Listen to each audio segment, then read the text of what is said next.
எவ்வளோ வெற்றிகள் கொடுத்துருந்தாலும் அந்த சினிமா உலகத்தில் ஒரு தோல்வி வந்து திருப்பி அந்த அடையாளத்தையே மறக்கிற அளவுக்கு, அதாவது நம்மளே மறந்துடுவாங்க சார். அந்த அப்படி பண்ணுறாங்களே, நம்மளே மறந்துடுவாங்க எப்படி சார். பார்க்குறீங்க அதை? அது சினிமா அதானே சார். நீங்கள் வெற்றி மட்டும்தான் சார். ஒரு படம் ஹிட்டு கொடுத்தா தான் அதை அந்த வாங்க அப்படின்னு சொல்கிறதுலையே தெரிஞ்சிடும். நம்ம ஃபோனை எடுக்கிறதுலே தெரிஞ்சிடும். அது நம்ம பழகிட்டோம் சார். அது இது இங்கே சினிமாவுக்குள்ளே வந்து சார் எல்லார் மேலேயும் ரொம்ப நம்பிக்கையும் மரியாதையோடையும் இருந்துக்கணும். இந்த சினிமாவுக்குள்ளே எல்லார் மேலேயுமே வந்து நம்பியும் இருக்கக்கூடாது சார். இங்கே யாருமே இல்லை. அந்த வெற்றி தான் சார். வெற்றி வந்தால் பல பேர் வருவாங்க, தோல்வி வந்தால் பார்வைகள் வந்து மாறும் சார்.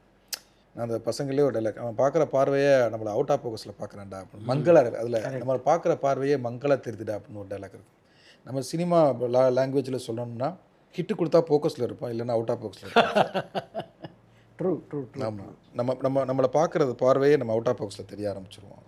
என் காதுப்படவே நான் படம் பண்ணவங்களே சொன்னாங்க, சார் நம்ம கடைக்குட்டி சிங்கம் மாதிரி படங்கள், நம்ம வீட்டு பிள்ளை மாதிரியான படங்கள் ஓடாது. ஃபேமிலி ட்ராமா நம்ம அவ்வளோதான். சினிமாவுடைய மூடு மாறுது.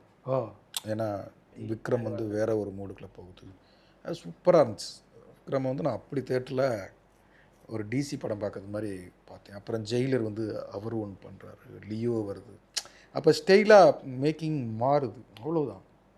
அப்போ வந்து சினிமா வந்து இன்னுமே அவ்வளோதான், ஃபேமிலி ட்ராமா.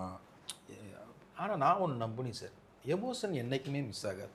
திருப்பி திருச்சிற்றம்பலம் வருது. திருச்சிற்றம்பலம் பார்க்கும்போது மகிழ்ச்சி ஆயிடுச்சு. நான் தான் சார் பயங்கர சந்தோஷப்பட்டேன். ஃபஸ்ட்டு எடுத்த உடனே தமிழ் சாருக்கு தான் நான் ஃபோன் அடித்தேன். அப்புறம் தயாரிப்பாளர் நம்ம செம்பியன் சாருக்கும் அவர் கண்ணன் சாருக்கு அடித்தேன். இந்த படம் பெரிய பிளாக் பஸ்டர் இருக்கும். ஃபஸ்ட்டு ஃபோனே அவங்களுக்கு நான் தான் அடிக்கிறேன். என்ன சொல்கிறீங்க? அப்படியா? கண்டிப்பாக அந்த படம் ஓடும். அப்போ அந்த படம் வந்து ஜெயிக்கும்போது அது ஒரு ட்ராமா தானே சார். கரெக்ட். அது ஒரு எமோஷன் தானே சார். திருச்சிற்றம்பலம் ஜெயிக்கும்போது எனக்கு அவ்வளோ சந்தோஷம் தான் இருந்தது. இல்லை சினிமா வந்து மாறாது. நம்ம எல்லாருமே எமோஷன் இடியட்ஸ் தானே சார்.